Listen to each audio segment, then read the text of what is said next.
There's only one thing that you live alongside every day of your life, pretty much from the day that you were born until the day you die, and that is money. And if you can't make it your friend, then it's always going to be a struggle.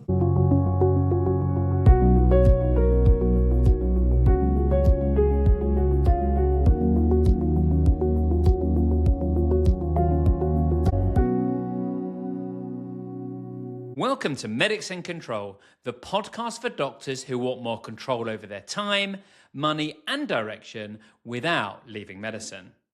I'm Jamie Gross, and I'm joined by certified money coach Fanny Snaith. This podcast is about creating the headspace to think more clearly, ask better questions, and build a life of living and working that actually feels aligned. Each week, we talk about the things that sit in the background for a lot of doctors: money, mindset, direction, and that quiet drift that can happen when you're moving from one thing to the next. If you've worked hard to build a career in medicine, but something doesn't quite feel right, you're definitely in the right place. And if you want to go a step further, we've created the Medics in Control Network, which is a space to be part of the conversation with other doctors who are starting to think and live a bit differently. Join us at medicsincontrol.com/Medics in Control -network. Let's get into today's episode. So Fanny, we finished the discussion last time quite abruptly actually, and I just want to get us back to where we finished off last time, because on the last episode we were talking about doctors' relationship with money and how so many doctors put money in the corner and forget about it, and how that just can't continue if doctors... Well, this is obviously a big reason why doctors feel stuck, and that's probably the first place to go. But the thing that keeps coming up for me is if I'm a consultant, I'm doing lots of private work, I've got lots of expenses. I've got expenses coming out of my ears. I've got a big mortgage. My kids are at private school. I don't want to take them out. I just never seem to have enough money at the end of the month. As soon as the money comes in, it goes straight out again. I'm working all hours God sends, doing lots of private work. But the more private work I do and the more extra work I do, the more that I seem to give away to the government in taxes. And I can never get ahead financially. And I just feel completely fed up. And I just think to myself, if only I had a little bit more financial breathing room, then things would be a lot better. Mm-hmm. So picturing that, mm-hmm. where could I start if I'm in that situation? Okay, thank you for sharing that. So I have the privilege of seeing a lot of people's finances, like real close up and personal. And it's so interesting looking at people's spending habits, saving habits, investing habits, etc., etc. One of the biggest things that I see from the get-go is, or what most people say, are you investing? I can't afford to save and I can't afford to invest. That's usually the number one message that comes from it. And it's left as a last thing. It's like, if I've got enough left over, that's what I'll do. Warren Buffett, the most successful investor in the world, he famously said, pay yourself first. So you said to me that you never seem to have enough money at the end of the month. You never seem to be able to get ahead. You never seem to, it's always a stretch and you just keep on earning, and the more you earn, the more you spend. So the only way that you're going to get ahead is by building a buffer. And some people might call it an emergency fund. I prefer to call it a peace of mind fund. I like to focus on what we want rather than what we don't want. So the point is that quite normally, when I'm looking at people and their finances from the get-go, we'll turn it upside down. So we'll go, rather than what you're spending on, let's first of all take out some money to build some kind of emergency pot, peace of mind pot, whatever you want to call it. I can't afford to do that. Well, can you afford not to? Because if you don't have one, how are you ever going to get ahead? Because you're just constantly going round and round and round and round and round and round in circles. That's the first thing. The second thing is, whether you're a doctor or whatever profession you're in the world, there is the simple sum that if you are spending more than you're earning, you are going to go into debt. And the harsh reality is that unless you're literally, actually, I would even say, whatever level you're at, most people, a lot of people will spend up to what they're earning and more. There are people, obviously, who know that they're earning pretty well, doctors, and they know that they're not spending anything like as much that they earn, and so that they are able to avoid money is one thing that they can do. There's plenty of people I know that do that, so that it's all sort of out of mind, but they're still not necessarily investing for the future. So you've got a number of scenarios here. So I think the first thing is for the listeners to decide what camp are you in. Are you building a peace of mind pot? Yes or no? And again, quite a lot of the answers are, well, I build up a little bit and then we go on holiday and then we spend it.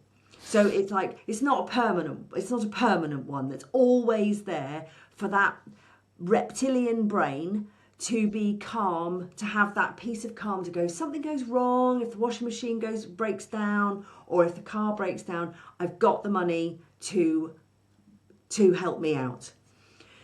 Secondly, you've got to really think about what you're spending. And 9 times out of 10, people who come to me with not managing their money as efficiently as they would like to, they are generally standing in a financial fog, which means that they don't have any idea how much money's coming in or how much money's going out, except that it's either red or black at the end of the month. And that's it. Or they're constantly chasing the credit card debt and paying interest on the credit card, which obviously that huge amount of interest that you're paying on the credit card is eating into your future earnings. So the fact that you're not going to catch up, that's another thing to stop you catching up. So down to basics. First thing, stop. Next, decide that you're going to get clarity on your financial situation. And by getting clarity on your financial situation, it means looking back 12 months into the past to see where your money has gone over those 12 months. Now, for some people, that's like, you can see the blood draining out of their faces because it's like, oh my God, I don't even manage my money at all. How am I going to sit and do this? I'll be honest with you, with AI now, I do this task for quite a lot of people. It used to take me, if I was going through somebody's bank transactions for a year, it could take me a day. Now I can do it, the quickest I've done it now is 30 minutes with the use of AI. So there aren't really any excuses. If you want to find the solution, you want to get there, they are there. It might take a little bit of training to get to it, but it's easily done now. So you've got to get that picture of what you've got coming in and what you've got going out, and start to look at it. I can guarantee you there are going to be a number of aha moments. Oh my God, are we spending that much when we do this? Did we really spend 45 of our percentage of our yearly income on going out to dinner? Whereas really, well, I don't really spend much. So it's just getting real and getting clear, and then starting to nip and tuck and see really where you want your money to go. Then the next thing is to put the peace of mind fund, future investing up front. Now, I know that you use a method, which is the T. Harv Eker method of the pots, don't you? So you go, 50% for needs, 5% fun, 5% future me. How do the percentages go again? Yeah, I'm going to talk about it in a minute. I just want to bring the conversation back, if that's all right, because I just want to get to the point where people actually get this. So you're saying that, I think I'm just trying to simplify this as much as possible. So let's supposing we are flat out at the moment. We are working all the hours that we can. And therefore, we could pretty much assume, apart from obviously, we haven't talked about tax efficiency and limited companies and things like that. Let's put that conversation to one side. Let's not talk about that. That's not what we're talking about today. Let's talk about the fact that we are, at the moment, we are financially stretched, number one. And secondly, we are flat out working all hours God sends, and we can't possibly earn any more. Okay. Okay, forget about investments for the time being. So let's just start with that. So, in simple analogy, what you're saying is money that's coming in versus money that's going out, and what we're left either at the end of the month is that residual, which we can then put into what you call a peace of mind fund. Yeah, but I think what you were telling me is that you don't have that. No, Because I don't generally have that. people- But let's go back to basics just for now. Just sit with it for now. Yeah. Okay. So what we're looking there for is if we're going to try and increase that residual amount. So let's supposing we are committed to put as much money into that peace of mind fund as possible, whether that be later for investing and things like that, because we can't proportionally allocate the excess that we have until we actually maximize that excess amount in the first place. Yeah. So what you're saying then is if we are working all hours God sends, let's suppose we're at the top of what's coming in, the only way to build that excess is to really dig deep into what money's going out, what our expenses are. Yeah, you can't do anything without clarity. Exactly. So, And making what might be some tough choices. right. But, Okay, maybe fine. the Netflix has got to go. No, exactly. So let's go back again. Right. So we've got, you mentioned before, 12 months worth of bank statements. We're going to go through those. Now, obviously, the thought of doing that when we're busy with lots of stuff going on would fill me with dread, I'll be honest with you. But let's suppose we do. Let's suppose we can put it into AI or whatever we're doing, and we're just trying to get it to the point. Where is it from the people that you speak to? And I appreciate that you work with not just doctors, you work with other people as well. We're talking about money that's going out unintentionally, or I suppose spending money on things that have low value. Yes. Okay. What are the common areas where we're spending on those what are those low value areas, do you think? You mentioned about going out to eat. Well, that actually might not be a low value area. Some people may actually really want to go out to eat, and they get a lot of enjoyment from that. The hot spots that come up are Uber Eats. Uber Eats, okay. So takeaways. Yeah. Okay. It's been, I think probably one of the highest ones I had was £1,000 a month. Oh, wow. Well, I'm busy. I haven't got time. Let's get something delivered. I haven't got any milk. I can't go out. Let's get it delivered. We've got a subscription to Uber as well, so it's cheaper, but it's not. Right? That's one of the hot spots. Okay. Another hot spot is just having so many subscriptions that you can't possibly use them all because you wouldn't have time to be a doctor.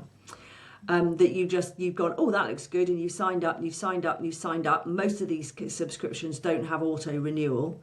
Sorry, they do have auto renewal, so they just sort of go round and round, and because you're not looking at your finances, they just start building up. The other one is all of these things to do with time, right? Another thing is that you've got your house. This is one of the biggest ones, actually, of money saving. Look at your house insurance. I hear people paying ridiculous amounts of money for their house buildings and contents insurance.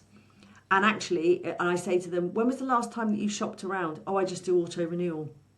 I mean, we had somebody recently, didn't we? And I know she won't mind me saying, but she'd literally just renewed. She saved £1,000 a year on her insurance. I mean, all right, these individual things aren't necessarily that much, but they mount up. What are the other hotspots? The subscriptions are a killer. When you say subscriptions, I mean, you mentioned Netflix. Oh my God! I mean, we've got Netflix, and in fact, if anything, that's actually quite important for our household because we get a lot of value from that. Okay, but then when you put together, these are the kind of things that I see. So 3 newspapers, Netflix, Audible, Sky, Spotify, Now TV, Disney Plus, Amazon Prime, they're not coming to my head, but do you see what I mean? You've got all of these entertainment packages so that when you want to go down and sit and watch television, you've got everything at your fingertips. But like, for goodness sake, what do you really need it all? And I'm not saying this is going to make the massive difference. And another big one, buying a car on the purchase schemes. So you basically give, the one, I've never done this, but it's like when you buy your car, you've got it for 3 years and then you get your new car, and actually what you're doing is... The PCP. The PCP. Yeah, not even that. You're paying £450 a month to have this car, which you can't scratch because if the insurance is just going to be a nightmare. And then after 3 years, you get a new car, all that. So you're constantly basically paying £400 a month or whatever it is to have your car on the drive. But it's difficult, Jamie, for me to say because everybody values different things. Yeah. I mean, I was working with one guy and he had like 8,000 transactions over a year, of which 90% of them were under a tenner. And it was just him basically just buying coffee, small purchases, because he had ADHD and he just felt that he had to get that dopamine hit of... So everybody is different. And we'll have other people that will... just eat out all the time, lunch out, coffees out, just constantly eating out and not being at home, not cooking from home, and just the cost that goes with that. Kids, get rid of the kids. They're really expensive. I'll tell you what's coming out of me. You said it already, convenience. Yes. Okay, I'm just get this, just hear me for a minute, right? Takeaways is a convenience thing. We said that already, okay? Yes. But how about this? How about buying lunch at work? Yes. Right? So this is one thing I stopped doing. I realised, I don't know if it's the same in every hospital, but hospital food or the canteen food used to be heavily subsidised. I don't think it is, well, certainly not where I am at the moment. And in fact, our hospital has got a Costa coffee and it's got an M&S as well. Mm. And I remember before, a few years ago, when I did the bank statement thing because someone recommended that to me, and I was shocked. I'm spending about £10 to £15 every single day on a combined lunch and buying maybe 1 or 2 coffees from Costa every single day. And I stopped doing that a few years ago, and I bought a coffee machine. Mm-hmm. And now I have 2 coffees a day. I have one at breakfast time with my breakfast before I leave. And then I have a takeaway cup and I actually have a coffee on the way to work. Mm-hmm. And at the same time, I make sure that I bring my lunch into work, which it sounds an inconvenience, but I tell you what, once you start doing it, what I do now is the night before I'm at work, I make sure that if I'm making dinner, I make an extra portion to take into work. And because I've been doing this now for 3 years, and because I've been doing it for 3 years, it's now just part of my usual daily ritual. And I don't think of anything of it. And I'm saving £15 a day, which doesn't seem a lot there and then, but it mounts up. But it does compound 100%. I'm very wary of becoming the, save money on your latte kind of person and have that. I'm very wary to have that conversation. What I'd rather do is to turn everything upside down. Maybe we talk for a minute about what good looks like. Okay. So, what good looks like for me is you have a figure. I mean, I'm self-employed, so my earnings figure goes up and down every month. So if you've got a variable income every month, then first of all, I would write everything down that you want in your life. And the best way to do it is think of categories first of all. So how much do you spend on your bills and your utilities? Then you've got entertainment. Then you've got the car. Then you've got holidays. Then you've got grocery shopping and just basically shopping, household maintenance and, all those kind of things, those kind of categories. And literally write down everything of how much it costs you every month. So, for instance, you've got to include things like Christmas. How much does Christmas cost per month?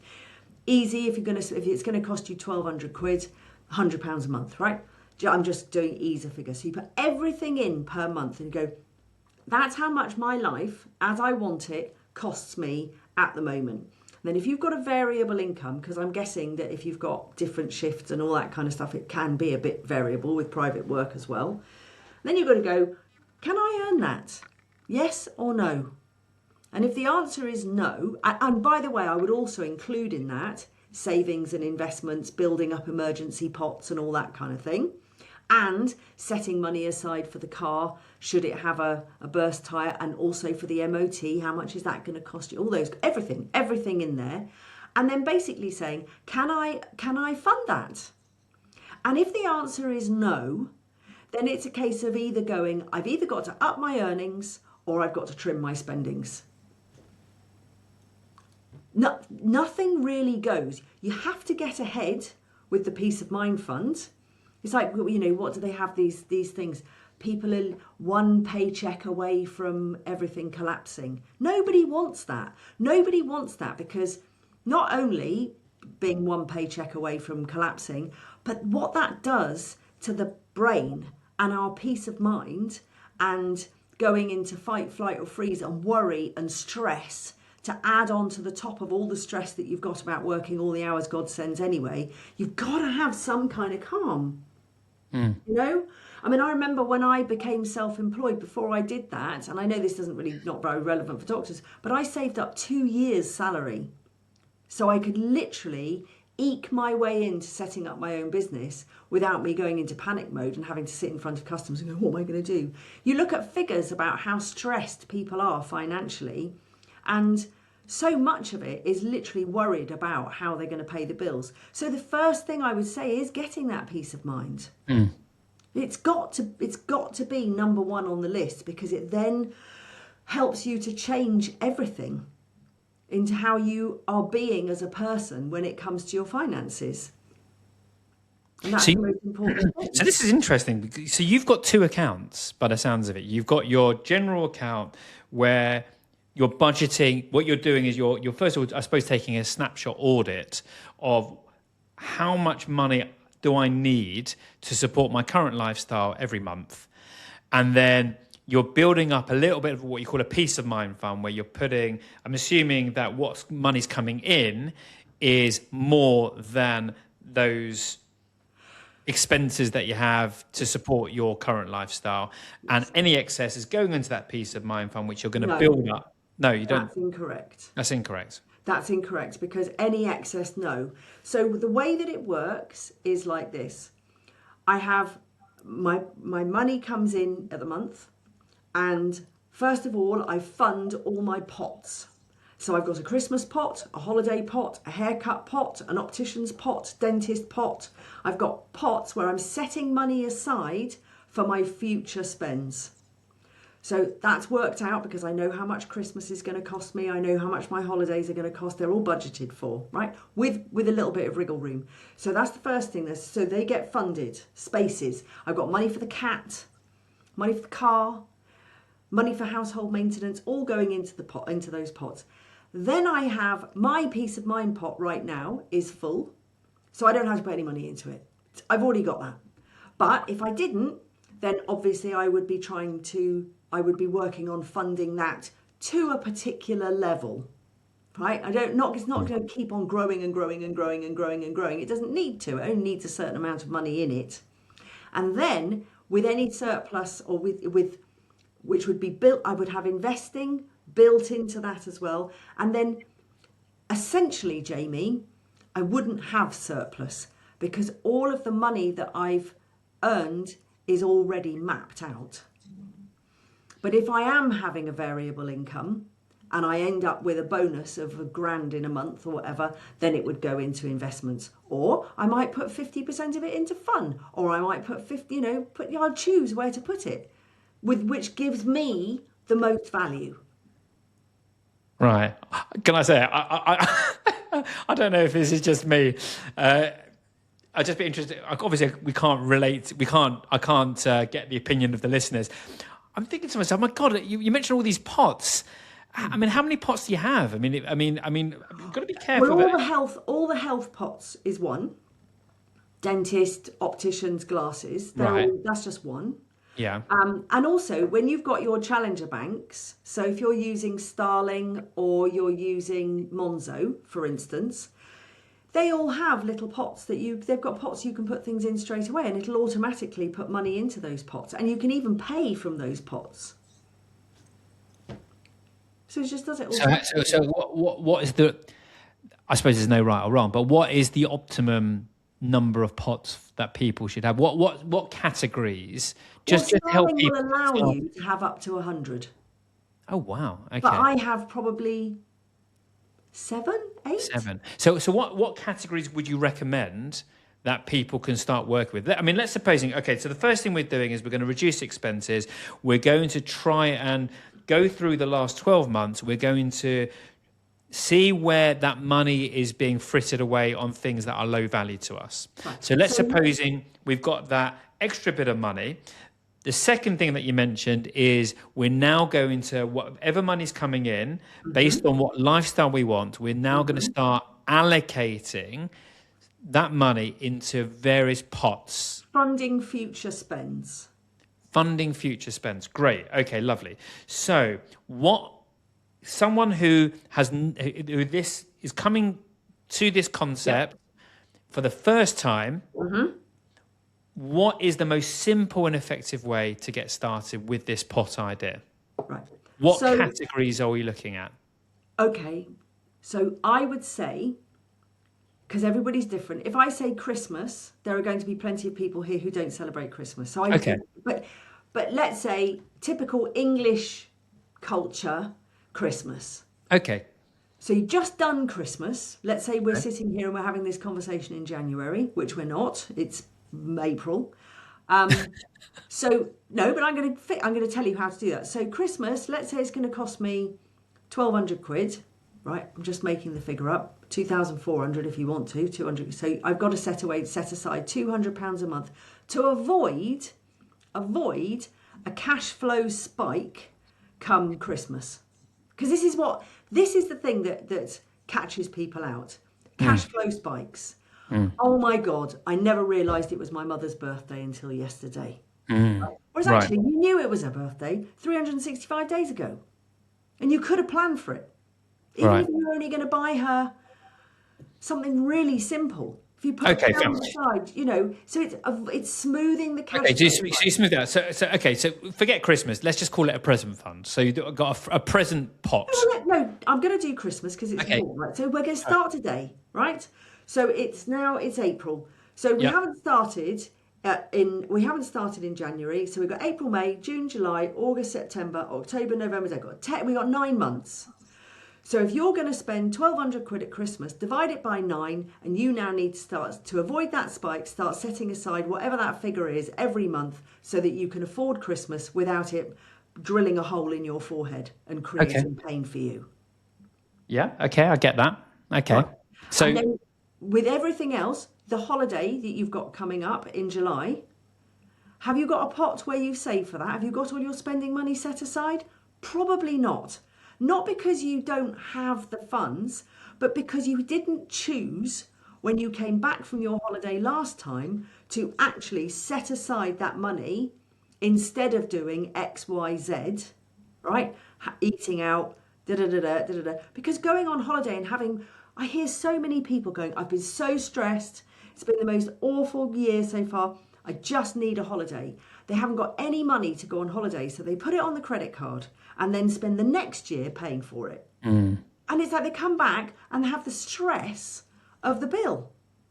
So we must on all of this, we have to get on the front foot of our finances rather than remain on the back foot. We've got to we talk about in our Doctor's Breakthrough Programme, being the pilot of your plane, right? Actually being the leader of our lives, which means that reactivity disappears unless it absolutely has to be reactive, like the car breaking down, in which case we can go, car's broken down, it's okay, let's dip into our peace of mind fund, which has got £2,500 in it. Yeah, that makes complete sense. So the categories, you've got Christmas, you mentioned Christmas, holiday fund, which I think this really does make a lot of sense, doesn't it? Because It does. because you know really go wrong. yeah, I mean, it's about being proactive with where your money's going, Yeah. allocating it proactively and not acting reactively, which we talk a lot about on the Doctor's Breakthrough Program, obviously. But this is in relation to money.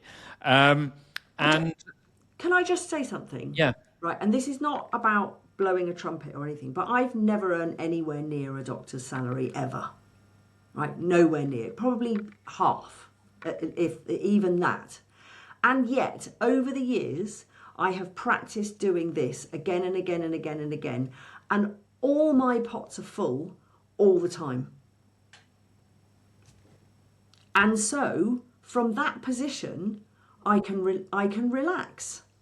And my whole being around money is clarity, confidence. I'm able to build my wealth to wherever I want it to be. And I'm doing it all on probably not far off the average salary, which is 40 grand now. Because I don't need to go out and earn more because I've got it covered. It's squared away. I'm running my life on the front foot of my finances. And the only way to get there is to consistently just nibble away at it. Because obviously, if you can't afford to put £200 a month into a pot for Christmas, something is better than nothing. So this Christmas will be a bit better than last Christmas. But what we see is this people living on they call it the hedonistic treadmill or wage creep, whereby I earn a bit more, I spend a bit more. I earn a bit more, I spend a bit more. And you're never ever getting any wriggle room. So when something drops, when something falls, major calamity. You know, and I do sit with people who have the 2 Range Rovers on the drive. They've got the hefty, great mortgage that they're paying on the property, which seemed like a bit of a drop in the ocean when the interest rates were 0.5%. But yet they've just had to renew it and it's gone up. I mean, one of my mortgages on one of my rental properties went from £672 to £1,300. Most families can't deal with that. They've got, people with their kids at private school. Of course, you can't just take your kids out of private school and dump them in the local comprehensive where there probably isn't a space anyway. So this is the thing. It's about creating a lifestyle for yourself that is sustainable and enjoyable. And, there are so many things that come into it that, I've never been a person that likes posh clothes. I don't think you have either. But it's, we've got to work out what our values are and how they fit into the amount of money that we've got flowing through our lives. And it's all got to align. If it doesn't align, then it goes wrong. No, I tell you what, this is brilliant, and thank you for sharing this. And I tell you what's really coming up for me here is, let's supposing you haven't got enough for holiday. Yes. Right. Okay. And you're budgeting for a certain holiday, and you feel stuck. You just feel like, well, I've allocated money to all these pots that you suggest, and it's just, what am I going to do? I'm now going to say, okay, well, fine. I'm not going to earn any more money. So now what I'm going to do is I'm going to look at all the other pots and see whether I can do anything, or not the pots. I'm going to look at the other outgoings. You mentioned before about the house insurance, for example. Yes. And it's going to give me the motivation and incentive to actually really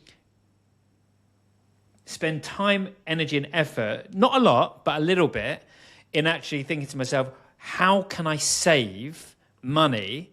Because if I bring my house insurance down, and if I bring my energy bills down, maybe not a lot, then all of a sudden I can have a bit of wiggle room to move more money into another pot, which at the moment is a little bit short. Yes, you're sort of talking about robbing Peter to pay Paul, but in a sensible way. Yeah, exactly. And you're asking me what the motivation is. No, I'm saying this is where I see the motivation, particularly for the things that give us pleasure. So, for example, a holiday. Let's supposing I'm budgeting £3,000 for a family holiday.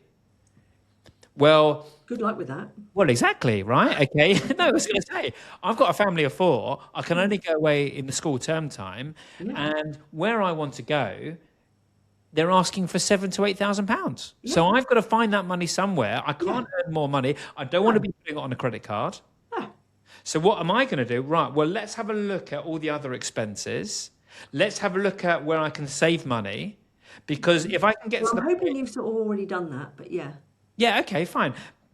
But some people may do, some people may not. Yeah. I think the point I'm trying to make is that it's always a moving. It's almost like the weeds in the garden. So if you don't look after your lawn, those weeds are going to crop up, and every so often you're going to have to de-weed the garden. It's the same thing with the money, isn't it? I suppose it's a point of every so often, maybe once every 6 months or once a year, to go through your bank statements. No, No. Once a month. once a month. Yeah. Oh wow, okay. But you have a system. You create a system where it takes you the good old 20 minutes. You 20 create a minutes. system. So, and yes, obviously there needs a little bit of front time. I would say if you're looking for motivation, the best motivation around any of this stuff is if I could hand you in a beautiful box tied up with a lovely gold ribbon, peace of mind, how much would you pay for it?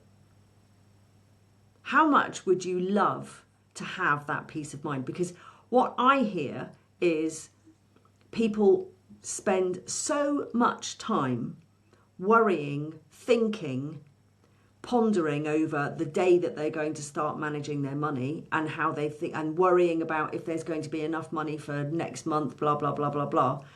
Once they start managing their money, and obviously these are people who've been working with me, and I'm sure other money coaches as well, once they get their system set up, which takes minutes a day, they go, I just don't even know why I spent all those years worrying about it. I spent so many hours and days of my life worrying about this or having it in the back of my mind.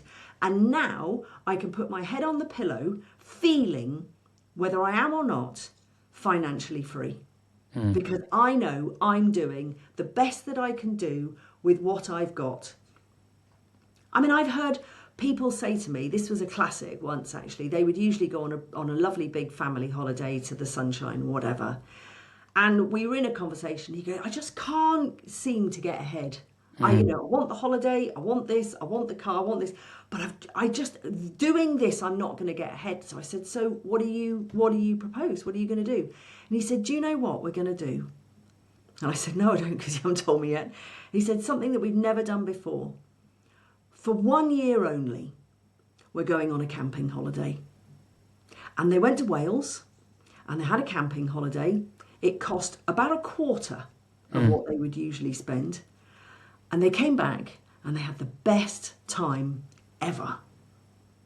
And now every other year they go to Wales camping. Mum's happy. Mum said, it's fine if you go camping, but I've got to have a tent that I can stand up in. Fine, buy one, perfect. They all had the best time ever. And it cost a quarter of the price, and it allowed them to get ahead. Just that breathing room. Yet, look, do we have to make sacrifices on occasion? Yes, we do. I can't possibly say no. That would be crazy of me. If you're spending more money than you're earning, yes, you're going to have to make some sacrifices, whether it be not spending so much or spending more of your time working. Or creating a side hustle where you can get some passive income. That's another podcast. Yeah, absolutely. So the takeaways for me are quite a few, actually. First things first is start becoming intentional about your money. Starting to the point of what actually is the end goal. Yes. And you beautifully explain that actually it's about peace of mind. Because if we get if we're intentional about our finances and we have that peace of mind, then all of a sudden life feels a lot lighter. There's only one thing that you live alongside every day of your life, pretty much from the day that you were born until the day you die, and that is money. And if you can't make it your friend, then it's always going to be a struggle. Yeah. Great. Fanny, thank you very much. My pleasure. Thank you for listening to Medics in Control. If this episode resonated, feel free to follow the podcast or share it with someone else in medicine who might get something from it. And if you'd like to explore more, you can join the Medics in Control network, www.medicsincontrol.com/Medics in Control-network. Thanks for being here, and we'll see you in the next episode.